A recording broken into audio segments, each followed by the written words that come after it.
오케이. 됐어. 영원한 한 나라를 세우리라.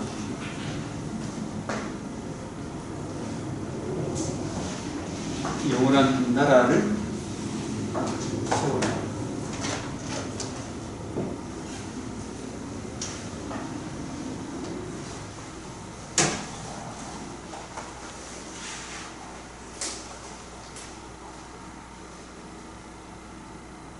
거룩한 신들의 영이 있는 다니엘에서 영원한 한 나라를 세우리라.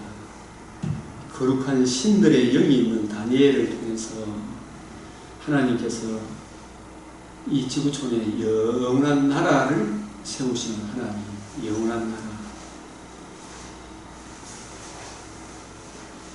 이 영원한 나라가 교회다 이런 생각입니다.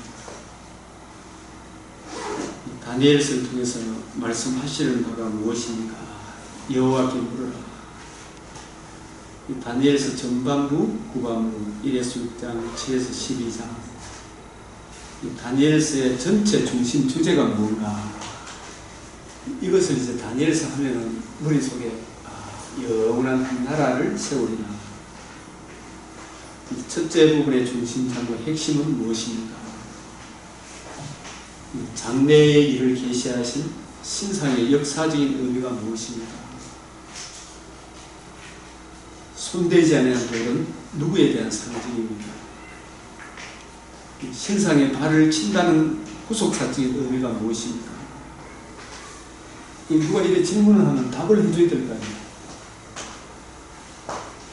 이방인의 때는 언제 시작이 되어 언제 끝이 납니까? 이런 부분들, 구약적 관점, 신약적 관점, 이 이방인의 때를 어떻게 설명해야 하는가, 우리는 어떻게 처신해야 하는가, 이 부분에 대해 우리 허심탄회하게 뭐 이야기할 거 있습니까? 이런 부분들. 전체 중심 주제, 중심장과 핵심, 다니엘서를 통해서 말씀하시려는 전체 중심 주제가 무엇입니까? 이 여러 왕들의 시대에 하나님이 영원히 망하지 않을 한 나라를 세우시리니, 이 다니엘서의 이 요절을 이야기하라 하면 다니엘서 2장, 목사님 우리 다니엘서 요절 한번 이야기해 보세요. 저는 다니엘서 2장 34절, 35절, 44절, 45절, 다니엘서 7장 13절, 14절, 다니엘서 9장 24절, 27절, 이것만, 그 구절만 제대로 이해하고 깨닫고 확실히 마음판에 새기고 있으면 다니엘서는 이해 다 한 것이다. 어쩌면 성경 전체를 이해한 것 같다. 이 본문을 먼저 한번 보면, 다니엘서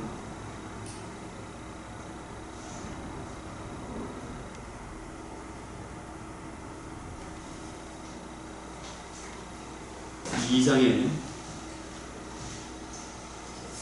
우리가 다니엘 가면은 보통 뜻을 정해서 뭐 제사 음식 안 먹었다, 사자굴에 들어갔다, 풀무불에 안 타 죽었다, 이런 부분만 생각하면, 중요한 것은 왕이 보신 적 손대지 아니한 돌이, 왕이 보신 적 손대지 아니한 돌이 나와서 신상의 철과 진흙에 발을 쳐서 부서뜨리네.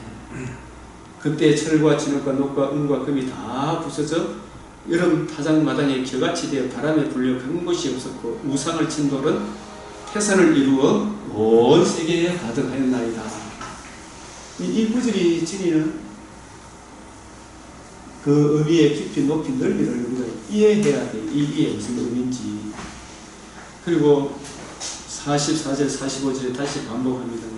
이 여러 왕들의 시대에 하늘의 하나님이 한 나라를 세우시니, 하늘의 하나님이 한 나라를 세우시니, 이거는 영원히 망하지도 아니할 것이요, 그 국권이 다른 백성에로 돌아가지 아니할 것이요, 도리어 이 모든 나라를 쳐서 멸망시키고 영원히 설 것이다. 이런 말씀을 우리가 확실히 이해하고 깨닫고 마음판에 새겨야 됩니다. 이제 이것이 확실히 연결되어지고 깨달아지면 어떤 경우 어떤 상황에서도 경감이 흔들리지 않아요. 오전에 제가 강의 때도 이야기했지. 에베레스트 산이 왜 높은가? 히말라야 산맥 가운데 있기 때문에 우뚝 섰다. 그래서 우리가 성경 66권을 보는 산맥이 높으면, 깊으면, 넓으면, 길면 길수록 우리가 아는 구주 예수 그리스도의 이 복음에 경무하고 흔들리지 않으면 설 수 있잖아요. 이런 부분들을 좀 알아야. 손대지 아니한 돌이 산에서 나와 새와 녹과 진흙과 은과 금을 부수뜨린 것을 왕께서 보신 것은 크신 하나님이 장래 일을 왕께 알게 하신 것이라. 이 꿈은 참되고 이 해석은 확실합니다. 이 구절이 다니엘서의 아주 중요한 부분인데 우리는 딴 걸 붙들고 있어요. 그죠? 가장 핵심을 붙들고 있어야 되는데, 핵심을. 이런 부분들에 대해서 성경을 가지고 뜻을 풀어.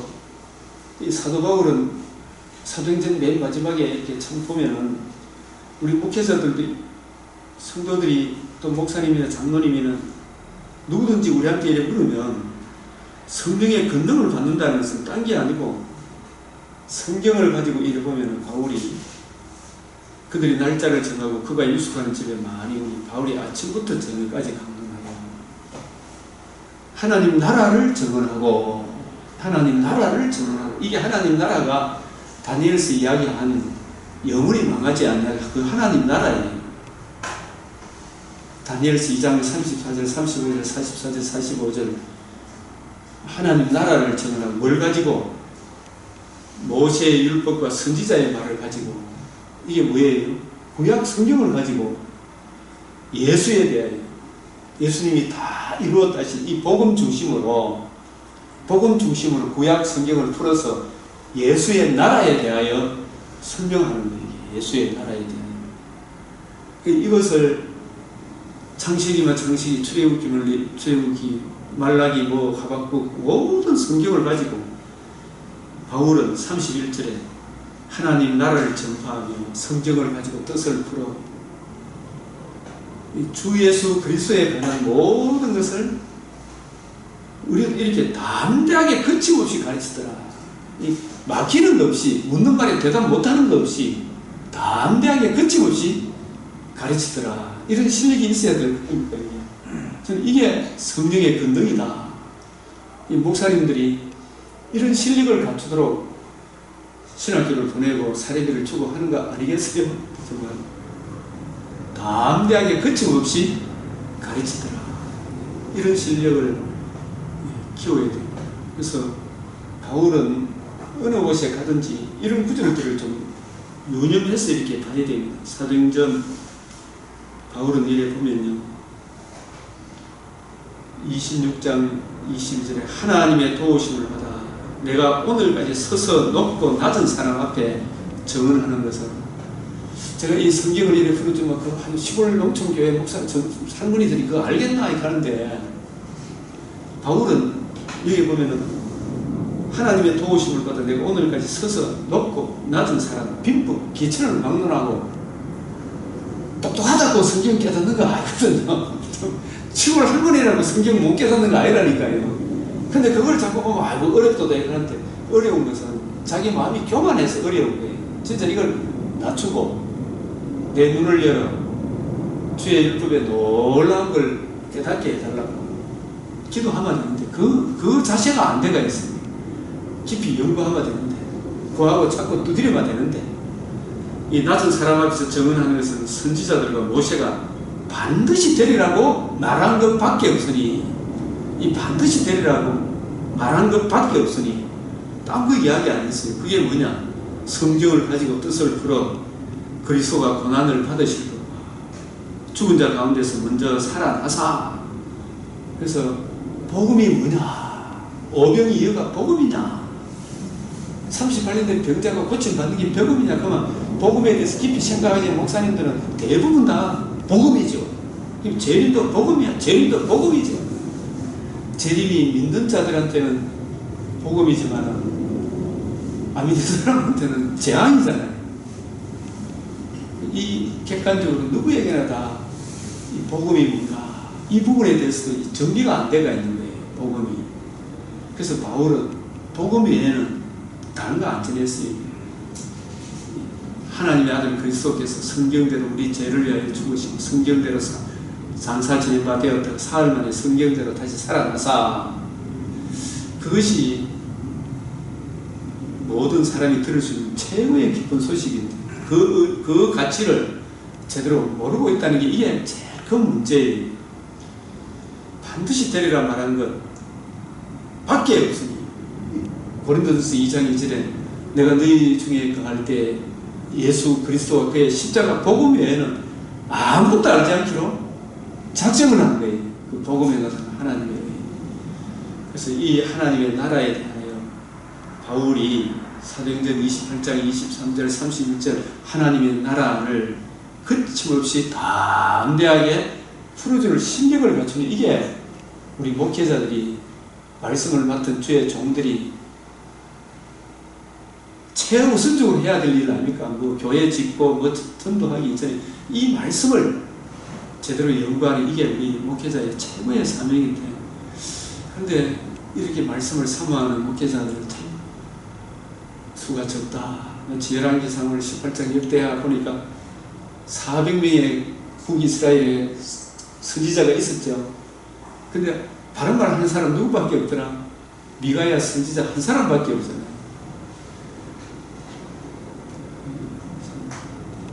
그래서 이 다니엘서의 2장 34절, 35절, 44절, 45절, 일단 제가 요절을 먼저 말씀을 할게요. 7장 13절에 보면, 7장 9절에 보면, 내가 보니 왕자가 놓이고 예적부터 항상 계시니가 자정하셨는데, 예적부터 항상 계시니가 자정하셨는데, 이 하늘의 왕자가 놓이고 예적부터 항상 계시니가 자정하셨는데, 그의 옷은 희기가 눈 같고 그의 머리털은 깨끗한 양의 털 같고 그의 보좌는 불꽃이요 그의 바퀴는 타오르는 불이며, 이것은 우리 주님의 거룩성, 불꽃 같은 공의성, 악을 조금도 용납하지 못하는 영광의 광채이시다. 가까이 가지 못한 빛이시다. 근데 그분이 이 다니엘 7장 13절에 보니, 내가 또 밤 한상 중에 보니 인자 같은 이가 이 인자 같은 이가 누구겠습니까? 왕자의 거룩하시고 존귀하신, 악을 조금도 용납 못하는 불꽃 같은, 우리 죄인들은 가까이 가지 못한 빛에 거하시는 그분이 구름 타고 와서, 이거죠. 구름 타고 와서, 이 구름 타고 왔다는 말씀이, 우리는 자꾸 재림 때 예수님 구름 타고 온다, 올라갈 때 구름 타고 올라가신 것처럼 구름 타고 다시 온다, 이것만 자꾸 생각하는데, 이 구름에 대해서, 구름과 예수님과의 이 관계, 메시아 언약과 구름과의 관계, 이걸 성경 전체에서 한번 쫙 살펴봐야 될 거 아닙니까?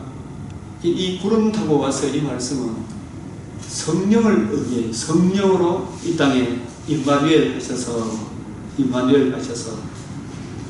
이 땅에 오셔서 뭘 이루시고 성천하셨어요? 대속 죽음과 부활로 천하 만민이 들을 수 있는 영원한 속죄 복음을 이루시고, 예적부터 항상 계신 이에게 나아가 그 앞으로 인도되며, 이게 복음을 이루시고 성천하셔서, 이런 뜻이 그에게 근세와 영광과 나라를 주고, 그에게 근세, 무슨 근세겠어요?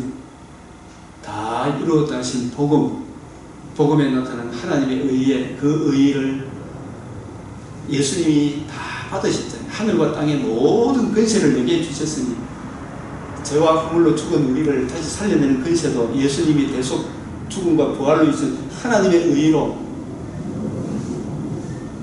둘째 창조, 새 피조물 만드는 근세, 새 피조물이 새 하늘과 새 땅에 참여하여 부활의 몸을 입고 영원한 영광을 이루는 그 근세와 영광과 나라를 주고, 뭐로 인하여 근세와 영광과 나라가 예수님에게 주어졌으며 성육신, 대속죽음, 부활로 이루신 하나님의 의로 말미암아 하늘과 땅의 모든 근세, 그리고 그 복음에 나타난 하나님의 의의 근세로 우리가 사랑의 아들의 나라로 옮겨지는 영광과 내가 그 나라 백성이 되는 나라를 주고 모든 백성과 나라들과 다른 언어를 말하는 모든 자들이 그를 섬기게 하였으니, 그가 예수님이잖아요. 예수님 섬기게 하였으니 그의 근세는 소멸되지 아니하는 영원한 근세. 그의 근세가, 이 근세도 무슨 근세예요? 영원한 속죄, 복음에 나타난 하나님의 의의 근세, 자신의 몸을 단번에 들이심으로 다 이루었다 하신 하나님의 의의 근세, 소멸되지 않는 영원한 근세예요. 이 복음을 듣고 믿음으로 주님의 백성된 성도들은, 그 성도들이 하나님의 나라라고 해요. 우리를 보고 나라라고 해요. 나라. 우리 성도들은 멸망하지 아니할 것이다. 이 구절에 대해서도 이렇게 이해하는 사람들 만나보기 힘들어서 이 구절이 의미하는 거예요. 이것을 이렇게 해석하는 근거가 어디 있는가? 우리가 성경을 가지고 자꾸 보면 하나님이 그걸 보여주세요. 여러분도 이게 저 해석이 맞겠구나. 그 다음에 이게 또 핵심 구절을 또 이야기하자면, 이 9장에 나오는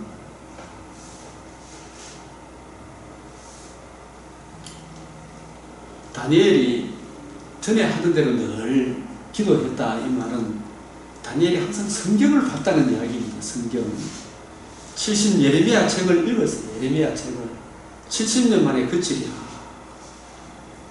근데 하나님께서는 이 70년을 돌아가서 그 나라를 세우는 그 일을 통하여 영원히 망하지 아니할 한 나라를 세우는, 이거 계시하기 위하여 70년 만에 돌아오리라. 돌아가서 저 70년을 하나님께서 다니엘이 어떻게 계시해줘요? 71회로 계시해줘요. 71회. 자기는 70년 만에 돌아가면 이제 하나님 약속하신 하나님 나라가 이루어지는가? 이스라엘 나라가 회복하심이 이때니까, 정치 경제적으로 완벽한 메시아 나라가 오는가? 이런 생각을 했는데 다니엘에게 하나님께서 그것이 아니다.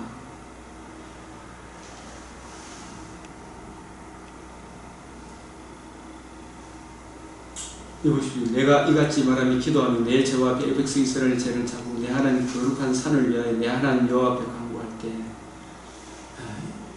내 기도가, 내가 기도할 때 이전에 환상 중에 본 그 사람 가브리엘이 빨리 날아서 전적 제사 드릴 때 전에 내게 이르되, 이 천사가 와서 다니엘에게 하나님의 계시도 가르쳐 주시고 그 계시의 의미도 깨우쳐 주는 거예요.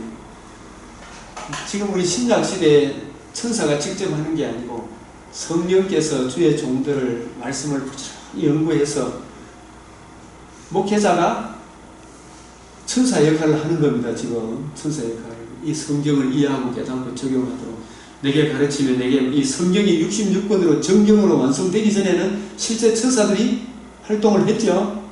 성경이 완성되고 난 뒤에는 하나님께서 교회마다 목회자를 세웠잖아요. 그 목회자가 천사 역할을 해야 됩니까? 네? 에베소 교회의 사자에게, 스무나 교회의 사자에게, 그 사자가 원어로 보니까 뭐라 되어 있습니까? 안겔로스. 천사잖아요. 그죠? 천사. 천사입니까? 목회자입니까? 목회자를 뭘 맡았기 때문에 천사로 본다? 하나님의 말씀을 맡았기 때문에 천사로 표현을 하는 거예요. 에베소 교회 천사가 직접 가서 안 하죠. 사도 요한이 천사로부터 말씀을 받았어. 천사는 예수님으로부터 받았어. 사도 요한이 각 교회 사자에게 편지를 하면 그 사자들이, 목사님들이 성도들에게 가르치는 거예요. 올바른 이해하고 분별해서 그 말씀을 맡은 주의 종들을 하나님과 같다 이렇게 이야기해. 선지자다. 너희 신들이라 그랬지. 신들. 천사로 대접을 해주는 거예요. 그래서 바울을 천사와 같이 대접했다고 그랬죠. 갈라디아서에. 말씀을 맡았기 때문에. 그래서 네가 기도를 시작할 즈음에 명령이 내렸으므로 이제 내가 알리러 왔느니라. 너는 크게 은총을 입은 자니라. 이 크게 은총이 딴 게 뭐냐면 주의 뜻을 이해하고 깨닫는 것, 그 은혜를 가슴에 새기고 그 은혜 안에 거하는 그게 주의 뜻을 이해하고 깨닫는 게 이게 크게 은총을 입은 거 아니겠어요? 다니엘이 아침에도 이야기했지만 뜻을 정했다는 말이 바벨론 세상 학문 보기 이전에 나는 무엇보다도 우리나라가 여기에 바벨론으로 끌려온 것은 하나님이 힘이 약해서가 아니고 모세가 여호수아가 백성들에게 제사장들에게 선지자들에게 다윗이 그 아들 솔로몬에게 왕될 자는 성경책을 평생에 옆에두고 읽으라 했잖아요. 신명기 17장 19절에 예? 평생에 성경책을 옆에 두고 읽어. 그 하나님 뜻을 이해하고 깨닫는 일에 전심전력해라. 그걸 안 했기 때문에 주의 뜻을 모르니까 전부 다 선지자도 제사장도 지도자들이 엉망진창이 되어버렸잖아요. 다니엘은 우리가 성경을 안 봐서 저도 이렇게 보니까요. 오늘 한국 교회 문제는 성경을 안 봐서 그렇구나. 목사님들이 성경을 몰라서 그렇구나. 목사님들이 오늘 오전에 다니엘서 좀 들어서 오후에도 좀 남아있어가지고 이게 뭔가 좀 하고 그걸 생각 안 하고 그런 생각이 좀 아쉬운 게 있는 거예요. 크게 은총을 입은 자라. 그런즉 너는 이 일을 생각하고 그 환상을 깨달을지니라. 그 환상이 이 환상도 전부 다 하나님의 계시의 말씀입니다. 느부갓네살의 꿈도 계시이기 때문에 성경이기 때문에 다니엘에게 깨우쳐 주는 겁니다. 그 환상을 깨달을지니라. 여기에서 이제 70년만 돌아가는 이것을 다니엘의 기도가 돌아가서 나라를 세우는 이게 문제가 아니다. 그것도 예표가 그림자다. 이 다니엘서 9장 24절 있죠. 내 백성과 내 거룩한 성을 위하여 이 70년 만에 돌아간다 그랬죠. 예루살렘과 예루살렘 성을 위하여 그 백성들을 위하여 뭘 정했다고 이런 이래를 기한으로 정하였나니 요 구절을 보면 증거입니다. 이런 이래를 기한으로 정하였나니 이 70년 돌아가서 나라를 표면적으로 세우는 그것이 중요한 게 아니다. 그걸 통해서 다시 돌아가는 그 일을 통하여 하나님께서는 묵시적으로 이런 이래를 통해서 계시하시니 이런 이래를 기한으로 정하였나니 여기 보면 허물이 그치며 죄가 끝나며 죄악이 용서되며 영원한 의가 드러나며 환상과 예언이 응하며 또 지극히 거룩한 이가 기름 부음을 받으리라. 이 말씀에 이런 이래를 통하여 계시를 해주시는데 이런 이래의 핵심이 어디 있느냐? 아까 우리가 다니엘서 2장 34절 35절 있죠. 44절 45절 손대지 아니한 돌이 있죠. 그죠? 손대지 아니한 돌. 손대지 아니한 돌. 그분이 여기서는 지극히 거룩한 이가 기름 부음을 받으리라. 이것은 뭘 의미한다 그랬어요? 다니엘서 7장 13절에 보좌에 앉으신 그분이 구름 타고 와서 그러죠. 하늘로 다시 와서 다시 하늘로 보좌 앞으로 인도함을 받더라. 구름 타고 와서 거룩한 이가 기름 부음 받으리라. 손대지 아니한 돌이 다 같은 분을 다른 표현으로 설명하는 거예요. 어떻게 해요? 손대지 아니한 돌, 지극히 거룩한 분, 구름 타고 와서 이거는 하나님의 아들 그리스도 예수의 뭘 의미하는 겁니까? 성령으로 이 땅에 오신 사건을 이야기합니다. 마태복음 1장 18절에서 21절 마리아의 몸에 잉태된 자는 성령으로 잉태되었다. 지극히 거룩한 이가 기름 부음을 받았다. 손대지 아니한 돌이라는 말은 요셉의 혈통이 아니다 이 말이지. 인간 혈통이 아니라 모든 사람은 다 죄 아래, 진노 아래 있잖아요. 죄가 없는 분이다 이 뜻이 성령으로 이 땅에 오신 분이다. 손대지 않는 것, 지극히 거룩한 이가. 예수가, 우리가 이제 복음서의 전반부 주제가 예수가 누구시냐, 지극히 거룩한 이다. 하나님과 동등하신 분이다. 그분이 어떻게 이 땅에 오셨는가? 성령으로 이 땅에 오셨다. 그분이 왜 오셨는가? 지극히 거룩한 이가 기름 부음을 받으셨다. 성령으로 이 땅에 오셔서 예수님이 우리를 위해서 행해 주신 가장 큰 은혜가 뭐예요? 십자가 대속 죽음과 부활로 복음을 성취하셨죠. 그 지극히 거룩한 이가 기름 부음을 받아서 인자 같은 이가 구름 타고 와서 손대지 않은 돌이 와서 다니엘서 2장에서는 신상에 발을 쳤다 그랬죠, 그죠? 다니엘 7장에서는 하나님 앞으로 인도되었다 그러잖아요. 다니엘서 9장에서는 뭐라고 또 구체적으로 설명합니까? 여기 뭘 그친다? 허물이 그치며 죄악이 끝나며 죄악이 용서되며 영원한 의가 드러나며 환상이 응하며 이 일이 어떻게 해서 이루어진다고요? 이 일이 지극히 거룩한 이가 기름을 부음 받아야 되죠. 맞아요, 맞아요. 인자 같은 이가 구름 타고 오셨죠. 손대지 않은 돌이 왔죠.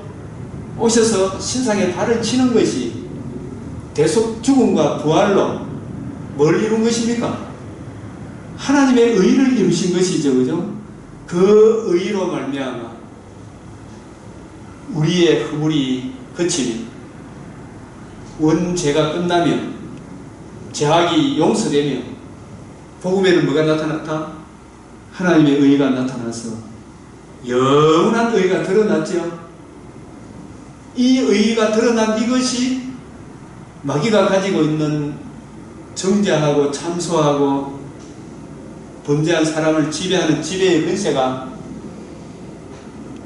머리가 상해졌습니까? 안 상해졌습니까? 머리가 상해졌고 우리를 끌고 다니는, 우리를 접근하는 그 발을 끊어붙죠, 그죠? 신상의 발을 쳤다. 발목의 힘줄을 끊어본 거죠, 이게. 마귀가 복음 안에 있는 우리에게 접근할 수 있어요, 없어요? 없죠. 그게 신상의 발을 쳤다, 뱀의 머리를 상하게 했다. 그 일이 어떻게 해서 가능한가? 허물이 그치며 죄가 끝나며 죄악이 용서되며 영원한 의가 드러나며 환상과 예언이 응하며, 이게 영원한 의가 드러났다 이 말이 히브리서에 보면은 우리 주님의 복음에 나타난 하나님의 의는 또 필요합니까? 영원한 의입니까?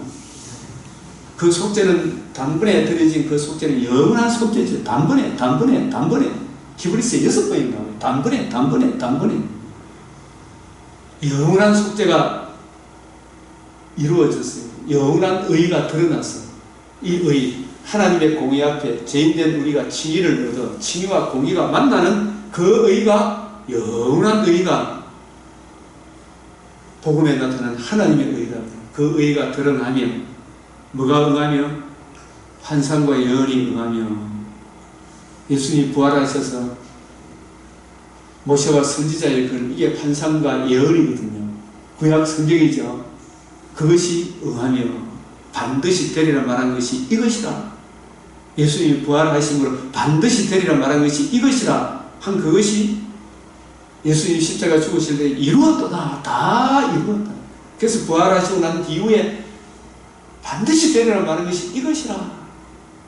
너희는 이 모든 일의 증인이라. 환상과 예언이 응했다 이 말이에요. 응하며 이 일이 어떻게 이루어졌느냐. 이 또라고 얘기하지만 지극히 거룩한 이가 기름 부음을 받아 우리 죄를 위하여, 고린도전서 15장 3절 4절이 들어갈 수 있으니 우리 죄를 위하여 십자가 죽으시고 장사 지는 바 되었다가 성경대로 사흘 만에 다시 살아나심으로 하나님의 의가 드러난 거예요. 하나님의 의가. 그러므로 너는 깨달아 알지니라.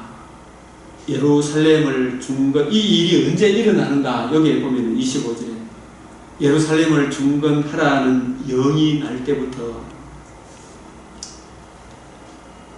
예루살렘을 중건하라. 이것도 사실은 하나님의 언약에 의해서 이스라엘 자체의 힘으로 바벨론에서 돌아옵니까? 하나님이 세운 하나님의 종 고레스에 의해서 돌아옵니다. 고레스에 예루살렘을 점검하라. 70년이 참으로, 그죠? 그래서 다시 70년으로 돌아가서 기름 부음 받은 자, 이 기름 부음 받은 자가 누구예요? 지극히 거룩한 이가 기름 부음 받은, 구름 타고 오실 때까지, 손대지 않은 돌이 등장할 때까지, 곧 왕이 일어나기까지, 이분이 누구예요? 유대인의 왕으로 나신 이가 니시여 했죠, 그죠? 그때까지 7일에 70일에 우리 한번 나눠봅시다. 70일을 세분화하면 7일에 62일에 마지막 한 일에, 이거 알고 있어야 돼요.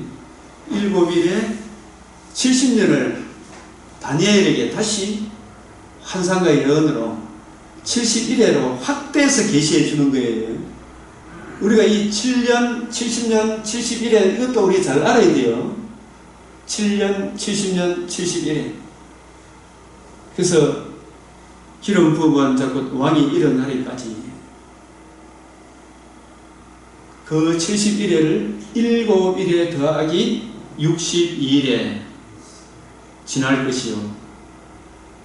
그 곤란한 동안에 바벨론 포로로 돌아갔을 때 얼마나 곤란해요. 근데 에스라, 느헤미야, 학개, 스가랴, 스룹바벨, 여호수아에 의하여 성전과 성벽이 세워집니까? 안 세워집니까? 세워지죠. 그래서 성벽과 성전이 세워지는 그 기간을 통틀어서 7일에 7, 7이 49, 그 전후를 7일에, 그리고 성전이 세워지고 난 이후에 말라기 선지자가 마지막으로 활동하죠. 그때 벌써 첫사랑을 잃어버렸죠. 말라기 보면 그래요, 안 그래요? 바벨론 포로로 들어왔으면 잘하다가 또 타락합니까? 안 합니까? 말라기 시대. 그 말라기부터 주님 오실 때까지가 62일이다. 이렇게 보면 되겠죠. 신분약 중간사다. 그 곤란동에 성이 중근되어 광장과 거리가 세워질 것이며, 이거는 느헤미야를 통해서 성전이 세워졌으면 뭘 세워야 됩니까? 성전의 진리를 안 빼앗기기 위해서는 성벽을 쌓아야 되죠, 그죠? 그래서 느헤미야가 우리가 성벽을 건설하여 다시는 수치를 당하지 말자. 우리도 복음을 받았으면 복음 받았다고 가만히 있어야 됩니까? 성벽을 쌓아야 됩니다. 그 성벽 쌓는 것을 신약적으로 적용을 하면 에베소서 6장 11절 19절까지 끝으로 마귀의 계계를 능히 대적하기 위하여 뭘 입으라? 하나님의 정신갑주를 입으라. 그 정신갑주가 뭘 의미한다? 창세기로부터 계시록까지 웅장한 히말라야 산맥을 세워야 되겠죠, 그죠? 뿌리가 바뀌고 터가 굳어서 이 성경을 통일성, 일관성, 자성성, 점진성, 이 속에서 연결이 쫙 돼야 될 거 아닙니까? 그게 하나님의 전신갑주를 입으라! 이 전신갑주를 입어야 수치를 안 나갈 거 아닙니까? 이 성경을 잘 모르니까 누가 이 말하면 저 말하면 뭐 어디 회식한다 큰 데는 가는데 성경 공부하자 큰 데는 뭐 눈빼기도 안 비고 있는 하나님의 전신갑주를 입으라. 예? 어디 놀러 가자 그러면 잘 모르는데 성경 공부하자 그러면 어디하는 거 찾아보기는 힘들어. 근데 점점 자라가니까 또 되더라고요. 이 보십시오. 여호와는 나의 빛이요 나의 구원이신 내가 누구를 두려워하리요. 여호와는 내 생명의 능력이시니 내가 누구를 무서워하리요. 악인들이 내 살을 먹으려고 내게로 와서는 나의 대적들 나의 원수들은 그들은 실족하여 넘어졌다. 왜? 군대가 나를 대적하여 진칠지라도 이 코로나가 문제가 아니다.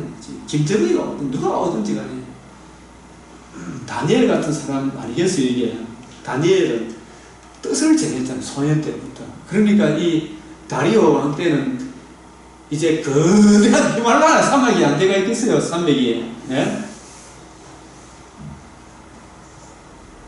내 마음이 두렵지 않으면 전쟁이 일어난 나를 치료할지라 나는 여전히 제 자석들 웃고 있네. 여전히 이 경감에 흔들리지 않는 게 거대한 산맥이 돼가지고 하나님의 전신 갑주를 입어야 안 되겠어요. 그래서 그래야 수치를 안 당한다니까. 교회는 다른 방법 없더라고요. 성경을 목회자는 읽는 것과 지도해주는 사람 도움을 또 받아야 돼요. 일정한 수준에 이르기까지. 그래서 가르치는 것과 권하는 것을 계속해라. 이 일을 행함으로 내 자신과 듣는 자를 구원하리라.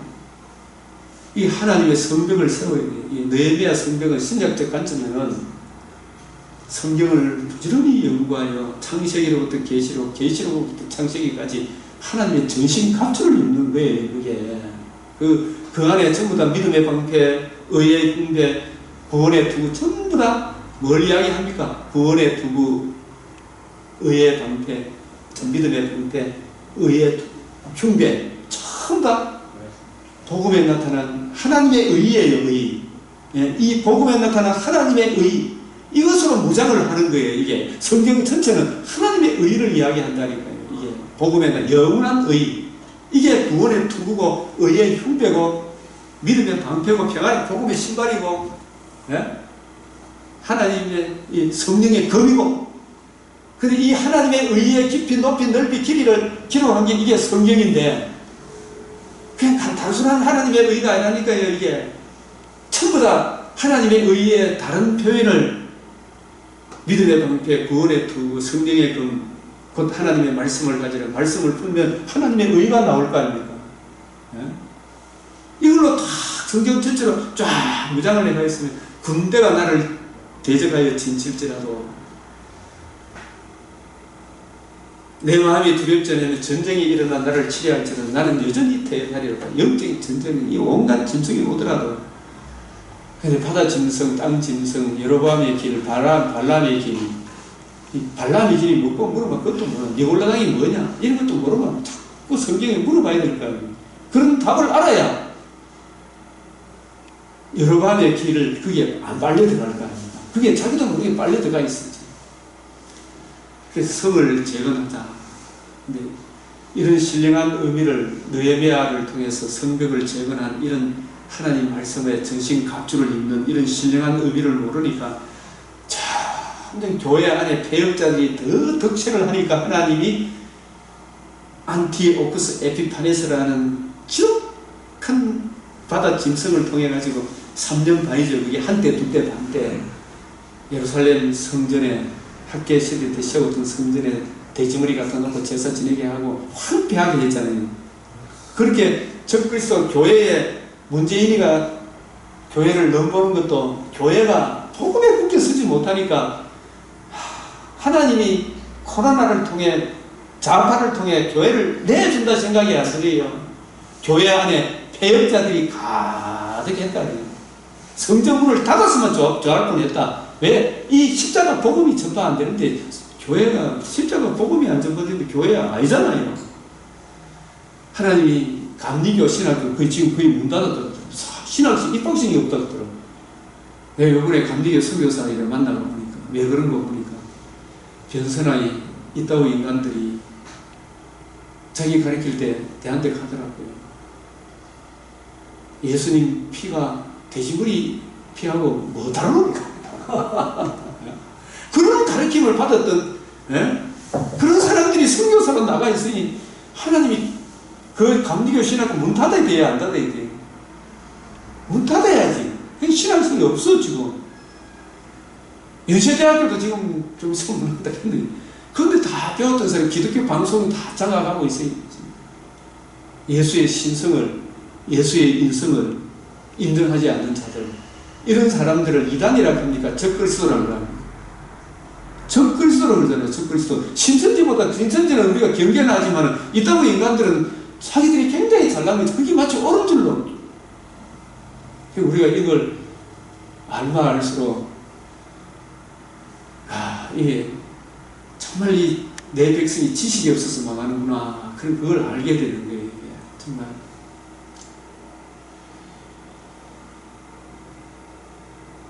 다니엘서 구장으로 다시 가겠습니다. 이 핵심을 요줄 이야기해놓고 이제 세세한 부분을 보도록 하겠습니다.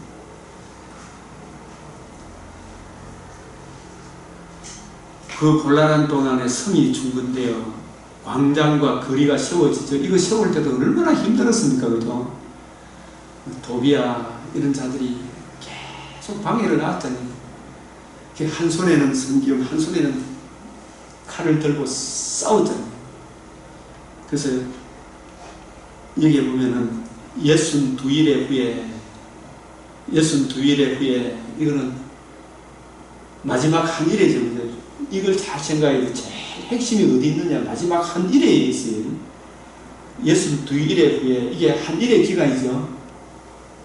여기 보면 기름 부음 받은 자가 끊어져 없어질 것이요. 이 기름 부음 받은 자가 끊어져 없어지는 것은 누구를 이야기해요? 네? 네. 하나님의 아들 그리스도가 지극히 거룩하시니까 기름 부음을 받아서 우리를 위하여 뭘 해주셨어요?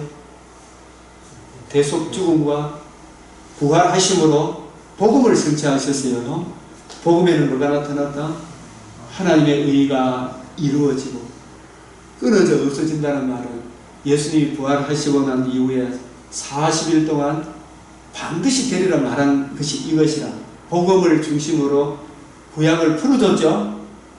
그래서 제자들이 나는 그때 거듭났다고 봐요. 제자들이 거듭난 시점은 예수의 복음을 이해하고 깨닫고 예수님을 구주로 그때 진짜 이해했을 거 아닙니까? 이 구주로 영접한 이 사람들에게 성령 세례가 옵니까? 성령 충만이 옵니까? 이 사람들에게는 성령의 충만함이 임했어요. 이 사람들에게 성령이 충만히, 복음을 모르는 사람은 성령이 옵니까? 안 옵니까? 네? 안 옵니다. 내주 안 합니다. 내주. 복음을 이해하고 깨달은 그 사람들에게 거룩한 영이 임하지. 복음을 교육하는데 복음을 안 듣고 내가 거듭날 수 있다 없다? 네?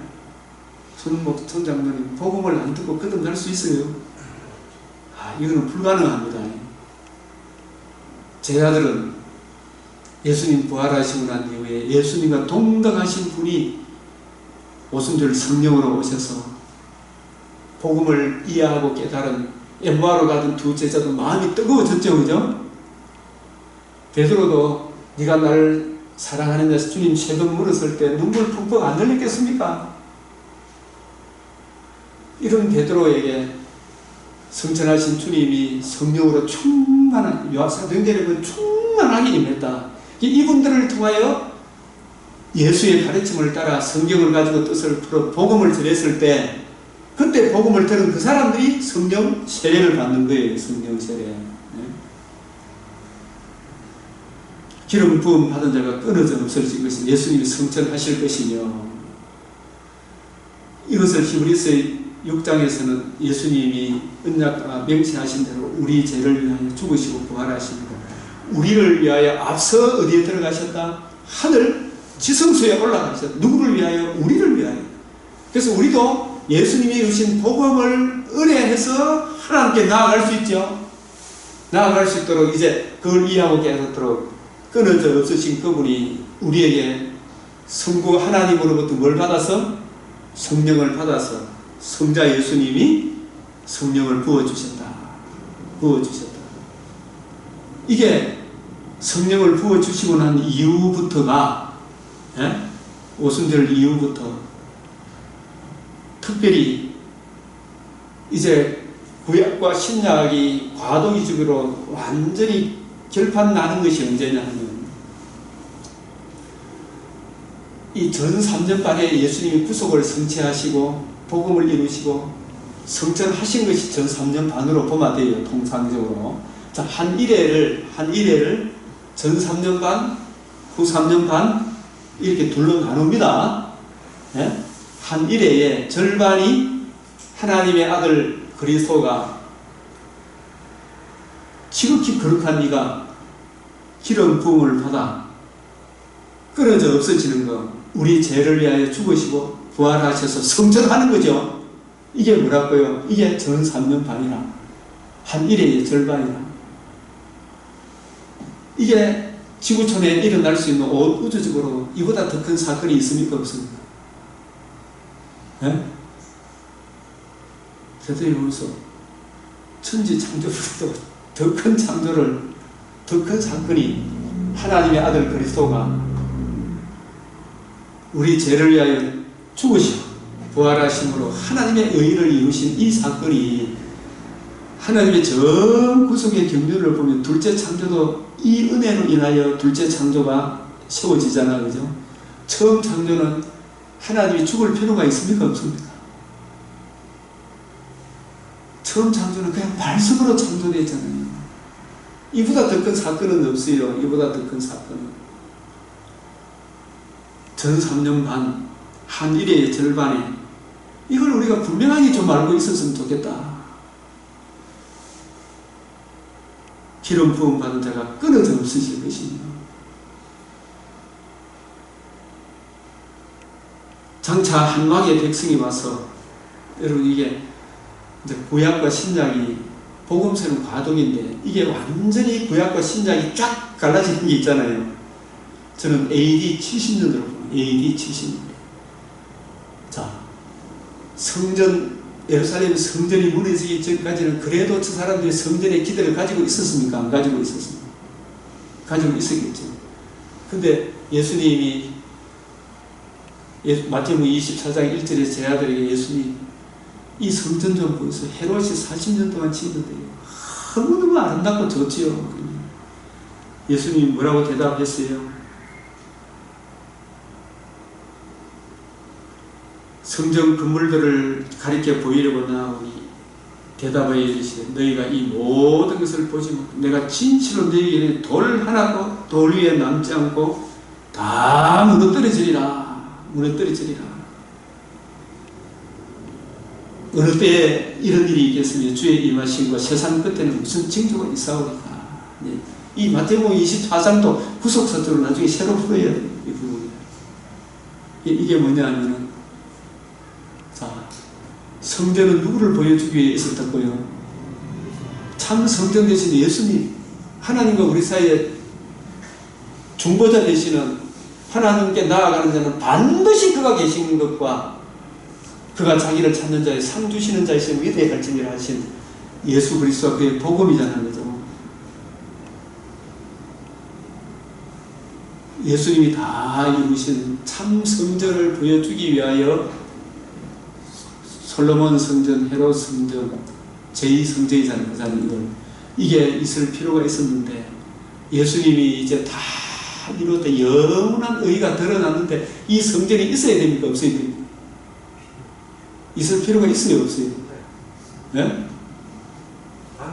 방해해야 됩니다. 이걸 그래서 돌 하나도 돌 위에 남지 않고 다 무너뜨리는 이거는 그 무너뜨림을 통해서 이거는 성전이 아니고 이것은 예표가 그림자다. 진짜는 너희가 십자가 못 박아 죽이시고 살아나신 예수님이 참 성전이다. 그 예수님께로 나아가지 않으면 너희는 다 망한다. 그걸 실제로 보여준 게 AD 70년 아닙니까? AD 70년. 그리고 그 사건을 통해서 구약 이스라엘의 역할이 끝난 거예요. 진짜 이스라엘은 예수님이 다 이루신 복음을 듣고 믿고 영접한, 예수를 주로 그리스도로 영접한 그 사람들이 구약의 참 이스라엘이고, 신약의 이방인 중에서 택함을 받아 예수가 주가 되시고 그리스도 되심을 고백하는 지구촌의 모든 성도들이 진정한 이스라엘이다. 진정한 할례당이다. 진정한 유대인이다. 진정한 하나님의 이스라엘이다. 그거 보여주는 게 이제 이미 AD 70년을 통해서 확정된 사건이에요. 그게 AD 70년은 구속사에서 굉장히 중요한 역할을 갖고 있구나. 근데 그때부터 이방인의 때가 시작이 되는 거예요. 사실 교회가 이방인에게 핍박과 조롱을 멸시를 받죠. 그러나 그 가운데 그때부터 한때 두때 반때 이야기가 많이 나오죠. 한때 두때 반때 그 초림과 재림 사이의 정기간을 교회가 한때 두때 반때 그 기간에 예수님이 다 이루신 이 복음을 가슴에 품고 복음을 기록한 성경을 부지런히 연구해서 또 이것을 주의 종들이 이것을 연구해서 가르쳐주고 양육받는 기간이 한때 두때 반때. 그래서 계시록에 보면은 여자가 한때 두때 반때 양육받는다 말씀이 나오죠. 또 양육만 받습니까? 예언합니까? 전도하는 기간이죠. 한때 두때 반때가. 근데 그 전도하고 양육을 받는데 마귀가 잠깐 놓였다 그러죠. 잠깐. 예? 잠깐 놓였다 그러죠. 잠깐이 초림과 저림 사이에 뱀의 머리가 상해진 사건이 전 3년 반이라면, 뱀의 머리가 상해진 그 기간이 전 3년 반이라면, 머리가 상해져도 뱀을 불과 유황물에 던져 놓았습니까? 아직도 활동하고 있습니까? 예? 활동하고 있죠. 그걸 잠깐 놓였다. 하나님이 뱀의 머리는 신상에 발은 산산조각이 났지만, 그러나 택하신 백성을 십자가 복음으로 건져내야 되잖아요. 그죠? 건져내서 창세전에 예정하신 택하신 백성들의 수가 차기까지는, 새 예루살렘 성전이 건설되기까지는 잠깐 잠시 놓인다. 그게 후 3년 반 재림 때까지 그 기간을, 마귀가 놓이는 그 기간을 성경에서는 무슨 신? 무슨 신? 영구신 목사는 잠시, 무슨 간? 잠깐.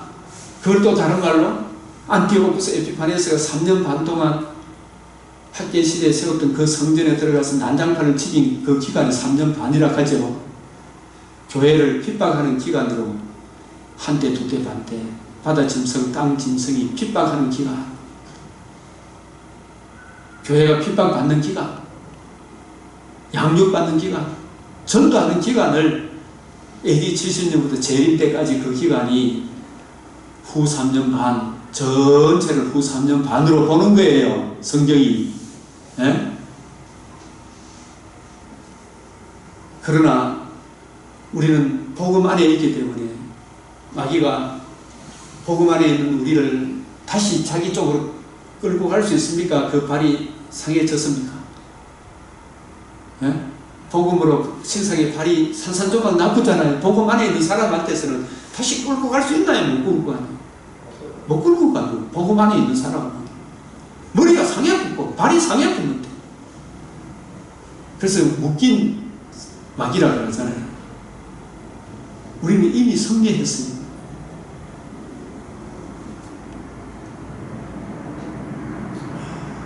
다니엘서 9장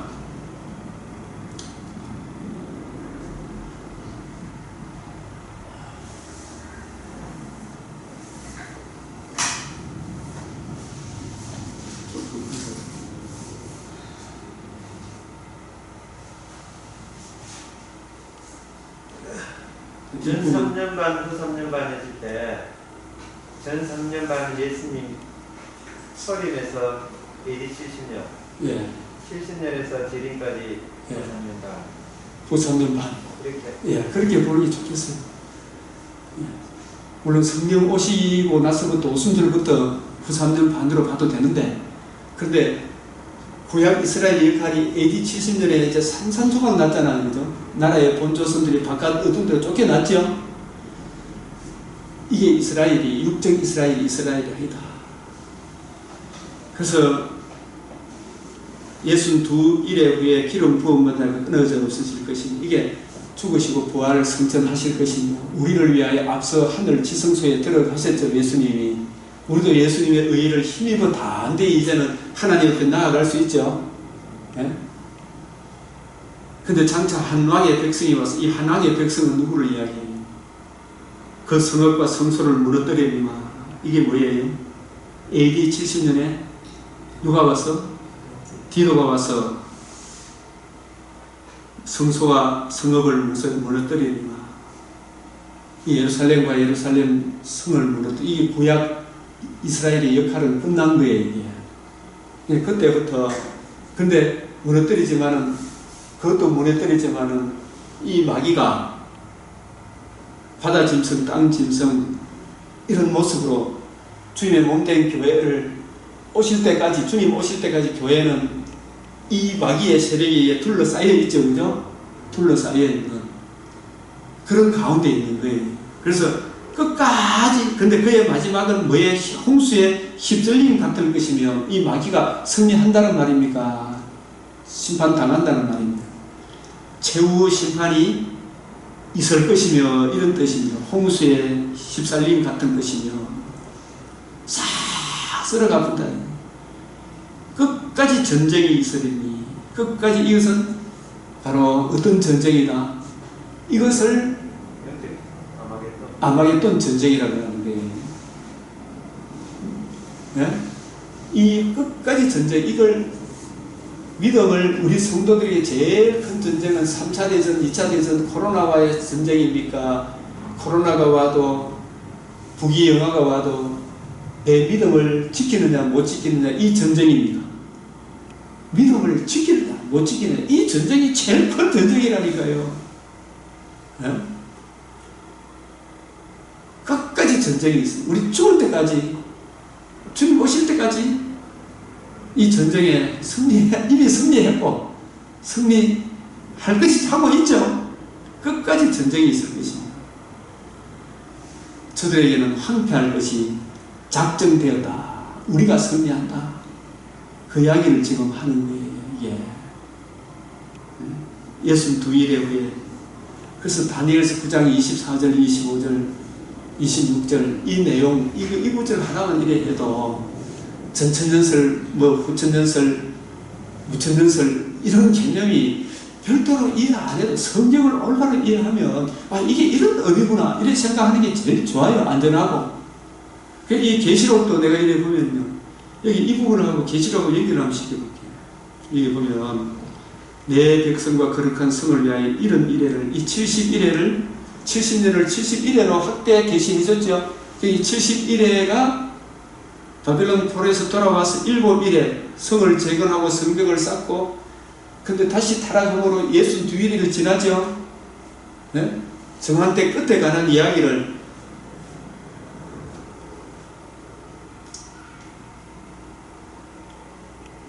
다니엘서 8장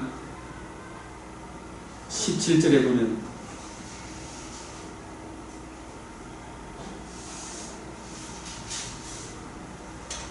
내가 선 곳으로 나왔는데 그가 나올 때 내가 두려워서 얼굴을 땅에 대고 엎드리면 그가 내게 대하여 이르되 인자야 깨달아 알라.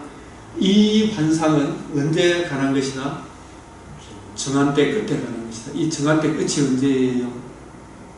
62일의 이후에 일어날 일이, 말세가 언제부터 말세입니까? 예수님이 계시사적으로 예수 그리스도를 통해서 다 이루어졌다신 복음과 신약이 주어진 그때부터 재림 때까지가 말세입니다. 우리는 말세를 살고 있어요. 이 말세 지말에 구원 얻는 유일한 길은 예수 그리스도와 그의 십자가 복음밖에 없잖아. 그죠? 그가 내게 말하여 때 내가 얼굴을 대고 땅에 엎드려 깊이 잠들면 그가 나를 어루만져 일으켜 세우되 이르시되 진노하시는 때가 마침내 될 일을 내가 알리리. 이 환상은 정한 때 끝에 관한 것이니라. 이 반드시 속히 될 일, 정한 때 끝에 관한 일이라. 마지막 한 일에 그 기간에 일어날 일들이다. 그리고 마지막 한 일에 그 끝에 일어날 일이다.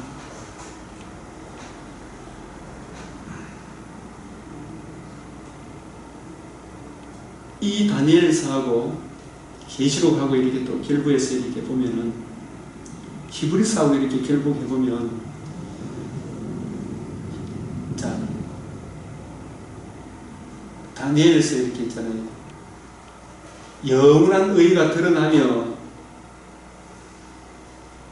허물이 그치며 죄악가 끝나며 죄악이 용서되며 영원한 의가 드러나는 이 일이 어떤 방도로 드러나는지 이걸 아주 창치하게 설명한 것이 히브리서 아닙니까? 히브리서 공부를 딱 해보시라는 거예요. 핵심을 이야기하면 이 모든 날 마지막에 이게 정한 때 끝이거든요.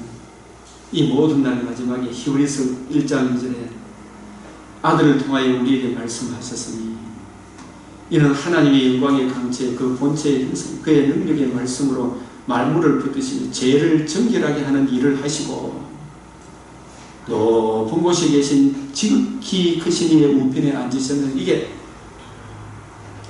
기름 부음마다 끊어져 없어질 것이며 이 이야기를 이어서 이렇게 표현하는 거예요. 성천하실 것이며 이 9장의 26절에서도 그러면 그가 세상을 창조할 때부터 자주 고난을 받았어야 할 텐데 이제 자기를 단번에 제물로 드려 죄를 없이 하려고 언제 나타나셨다? 세상 끝에, 이게 정한 때 끝에 마지막 한 일에 전 3년 반에 이와 같이 28절에 그리스도 많은 사람을 죄를 담당하러 단번에 들이신 바 되으셨고 구원에 이르기 위하여 죄와 상관없이 자기를 바라는 자들에게 두 번째 나타나신 이게 계시록 21장 6절이라는 거예요. 재림의 날이다. 이루었다. 우리는 죄와 상관없이 주님을 바라야 될까? 소리는 거예요. 재림. 이미 아직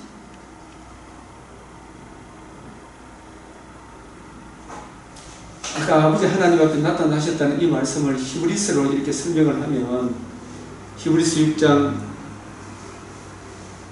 18절에 우리가 19절에 이 소망을 가지고 있는 것은 영혼의 닭 같아서 튼튼하고 견고하여 휘장 안으로 들어가니 이 휘장은 지성소와 성소 사이에 휘장을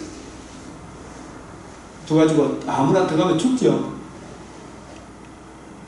그런데 이 휘장을 누가 찢어주셨어요? 예수님이 무엇으로? 자신의 몸으로, 그죠?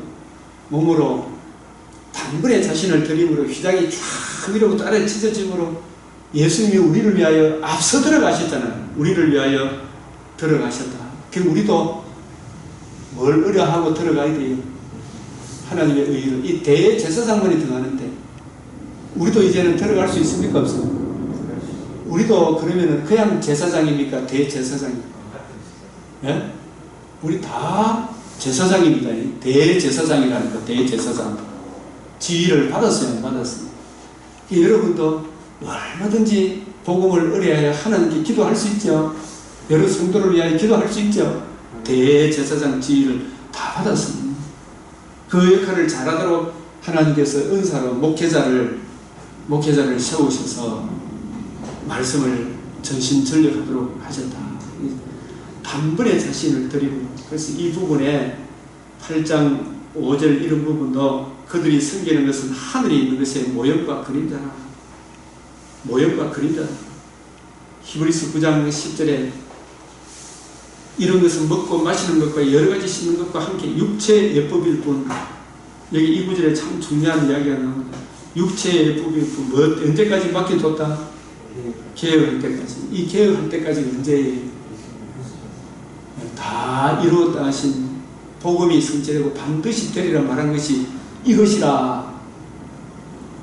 예수님의 복음이 성취가 되고 복음을 기록한 신약 성경이 기록된 게 이게 개혁할 때 아니겠어요? 그래서 개혁교회라는 것은 주님이 다 이루신 복음과 그 복음으로 이루어지는 하나님 나라를 기록한 신약 성경이 완성이 되고 이 신약의 빛으로 구약을 보고 구약을 해석해서 해석되어진 그 구약으로 신약을 확증하는 이것이 이런 교회가 무슨 교회라고요? 성경에서 말하는 개혁교회라 이렇게 이야기하는 거예요. 개혁할 때까지 맡겨둔 것이라. 여기서 보면은 염소와 송아지 피로 하지 아니하시고 오직 자기의 피로 어떻게 하셨어요? 영원한 속죄를 이루사 단번에 성소에 들어가셨는데 영원한 의가 드러나셨죠. 이 영원한 속죄로 인하여 다시는 마귀가 정죄하고 참소할 수 있나요? 없나요? 없지요. 영원한 의라니까요. 이 의를 믿음으로 우리가 천년만 문자적으로 천년만 왕도로 됩니까? 영원토록 왕도로 됩니다. 천년 왕국이 문자적으로 이루어지는 게 아니고 하나님의 의를 듣고 믿은 저와 여러분들이 문자적으로 천년만 왕도로 됩니까? 세세토록 왕도로 됩니다. 세세토록 천년 동안이라면 천이라는 말은 무한대를 이야기할 때 천을 상징적으로 써요. 천년의 언약, 영원한 언약, 천년을 영원으로 구약 성경에서 묘사한 데가 한두 군데가 아니에요. 영원한 언약. 단번에 성소에 들어가시는 겁니다. 영원하신 성령을 보십시오. 예수님은 구름 타고 성령으로 이 땅에 오셨죠. 성령으로 공생이 시작하셨죠. 성령의 인침을 받았죠. 성령으로 가르치셨죠. 성령으로 자기를 드렸죠. 예? 성령의 능력으로 살아나셨죠. 하나님의 의를 이루셨습니다. 성령으로 말미암아 흠없는 자기를 하나님께 드린 그리스도의 피가 어찌 너희 양심을 죽은 행실에서 깨끗하게 하고 살아계신 하나님을 섬기게 하지 못하겠느냐.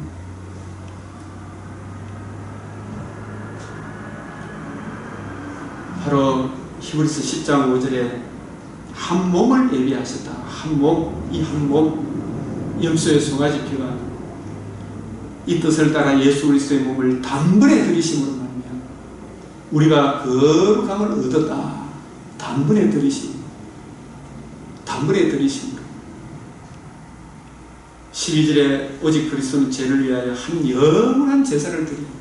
그러니까 세대주의자들이 이야기하는 사람들이 지금 이스라엘에도 성전을 세울 필요가 있습니까? 없습니까? 예? 그 쓸데없는 소리예요. 영원한 제사인데 예수님이 단번에 드린 영원한 속죄를 못 하는 거예요. 그거는. 예? 영원한 제사.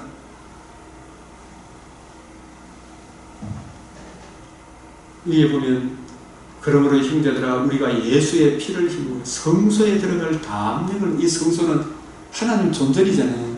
우리도 오늘 이 하나님 존전에 나와 예수의 피를 힘입어 저도 가르치고 여러분도 피를 힘입어 하나님 앞에 하나님 말씀을 듣는 거 아닙니까? 성소에 들어갈 담력. 왜 담력이 간이 크다는 거죠. 그죠? 담력이란 말은.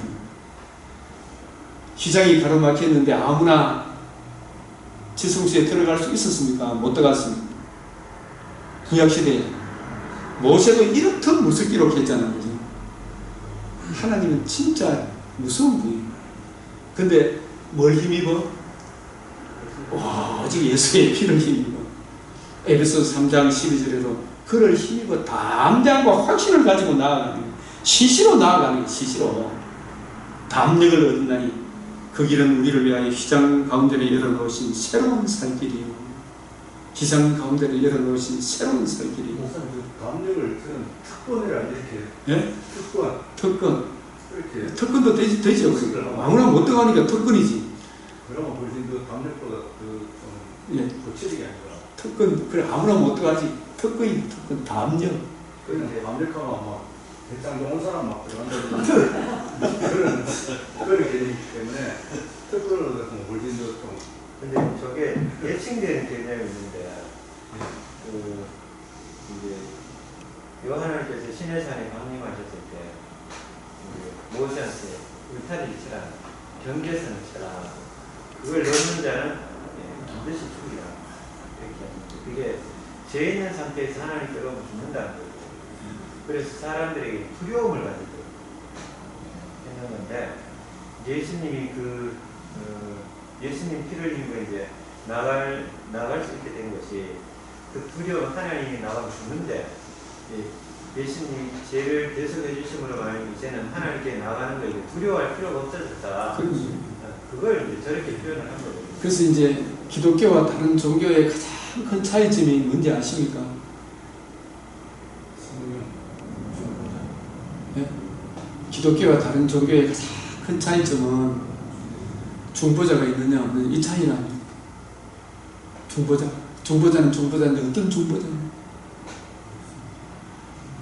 그게 가장 큰 차이점 아닙니까? 그게 성전이죠. 이 성전을 그러다 사흘 만에 일으키면.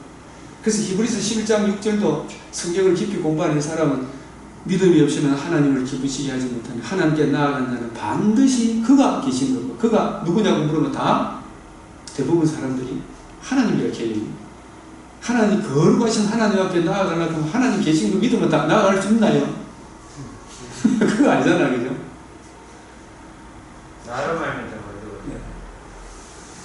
그가 계신 것과 우리 내 죄를 위하여 내가 받아야 될 형벌을 대신 받으시고 다 이루었다 하시 죽으시고 살아나심으로 다 이루 하나님의 의를 이루신 참 성전 대신 예수를 힘입어 하나님께 나아가야 되지, 그죠? 예수의 복음에 나타난 하나님의 의를 힘입어 하나님께 나아가는, 그게 그가 계신 것과. 히브리서 11장에 믿음으로 아벨은 믿음으로 해놓고 이렇게 믿음으로 믿었는데 그 믿음이 창세기 3장 15절에 원복음을 믿음으로 이렇게 네, 그 원복음과 노아 언약, 아브라함 언약, 다윗 언약에 나타난 하나님의 아들 그리스도 예수의 오실 메시아의 복음에 나타난 하나님의 의를 믿음으로, 이런 뜻입니다. 원복음을 기초로 해서 예, 기초로 했어요. 언약이 세워질 때마다 그 언약이 합쳐지는 거예요. 합쳐지는 거죠. 합쳐진 그 전체를 믿음으로 이 사람들이 이렇게 살았다. 근데 그 언약 안에 다 하나님의 의가 들어있는 거예요. 그 의를 믿음으로. 그 의가 궁극적으로 예수님께로 향하는 거예요. 그래, 예수님께로 향하는 거지. 그 예수님 오실 메시아를 바라보는 믿음이라. 예수님이 우리 죄를 위하여 죽으시고 부활하셔서 하나님의 의를 이루신 것은 믿음으로. 믿은 사람들은 예. 믿음의 본으로서 믿는 자답게 산 것이 이렇게 되니까 너도 이렇게 살아라. 그렇지. 이걸 얘기해요. 그걸 이야기하는 거지. 그러면 여기 11장 6절에 그가 계신 것, 그가 자기를 찾는 자, 둘다 예수님을 예, 예. 상 준다는 말은 하나님 앞에 나아가는 담력, 칭의. 그런데 오늘 내가 그거는 처음 듣거든요. 네. 생각이 그렇게 하면 하나님 개념을 잡고 또 이렇게 설교를 하는 거 많이 듣고. 예. 근데 예수님이다 보는 게 있고. 하나님 계신 거 믿는다고 받아주겠어요? 그러네요. 그렇죠? 근데 거기 그렇게밖에 안 보이는 게 뭐냐면 이게 이제 친구의 전체를 보지 못하면 그 문단에서는 그렇게 네, 그 문단에서는 보면. 네. 그리고 근데 신학적인 관점에서 보면 그게 재해석이 돼야 되고 정확하게 삼위일체 하나님 중에 누구냐 이거 찾아내야 돼요. 설교하는 보니까 하나님이라고 이렇게 설교를 그래서 참 많이 아쉽죠, 그죠? 이제 알고 보면 되게 아쉽다 생각이 들어요.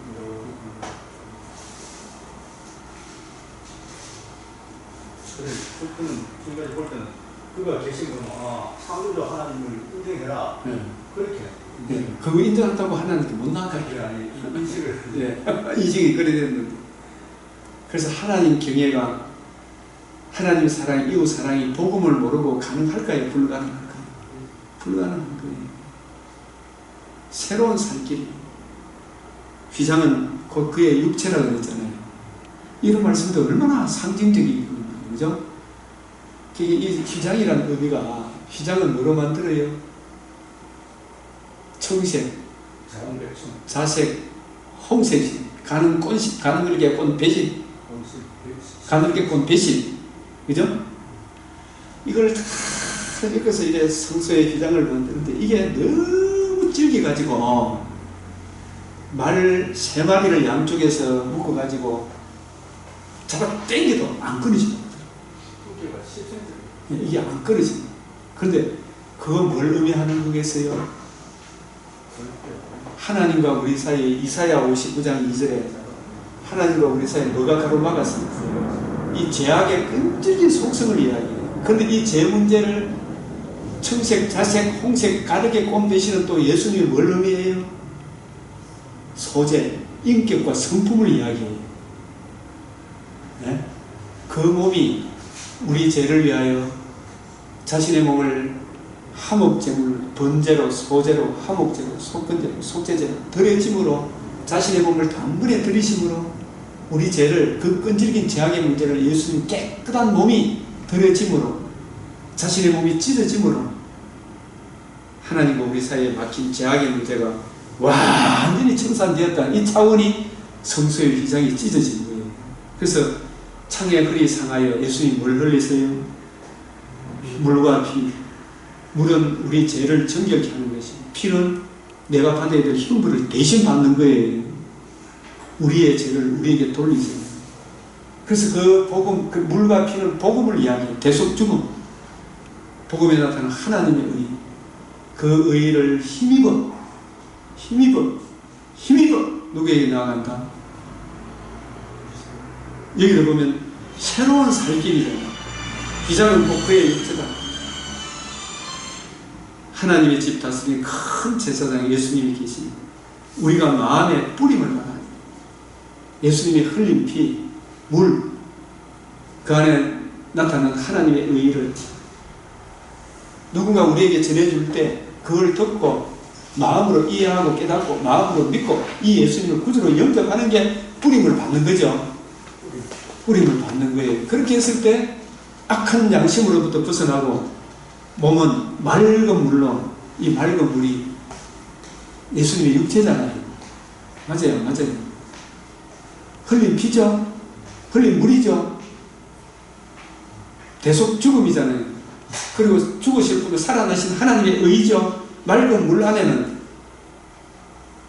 피도 포함되어 있고 부활도 포함되어 있는 거예요. 그래서 요한복음 3장 5절에 사람이 거듭나려고 하면 물과 성령으로 거듭나지 않으면 하나님 나라 못 되는 그 물이 복음을 이야기해요.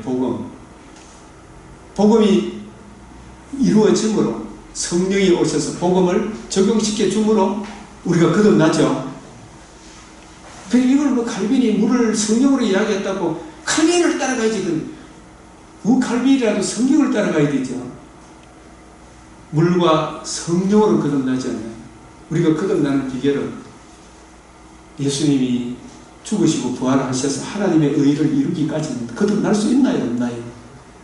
물과 피와 성령 이 셋이 합하여 하나, 물과 피는 복음이라는 그 복음을 이해하고 깨닫고 적용케 하시는 분은 누구시다? 성령이시다. 그 성령이 우리로 하여금 거듭나게 하신다. 그래서 마음의 뿌리는 악한 양심으로부터 벗어나고 이 은혜를 입은 사람은 적시적으로 하나님의 자녀가 되죠. 점점 되는 게 아니잖아요. 단번에 하나님의 자녀로 거듭나고 참 마음과 온전한 믿음으로 하나님께 나아가자.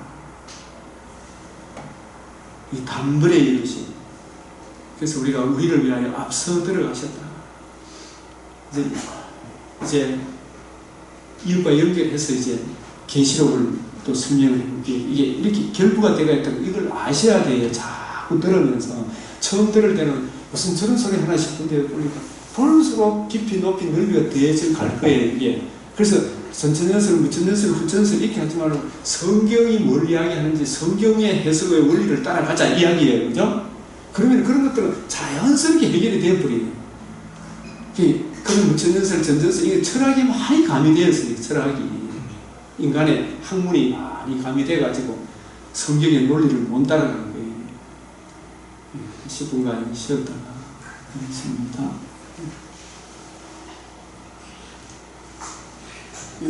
끄세요.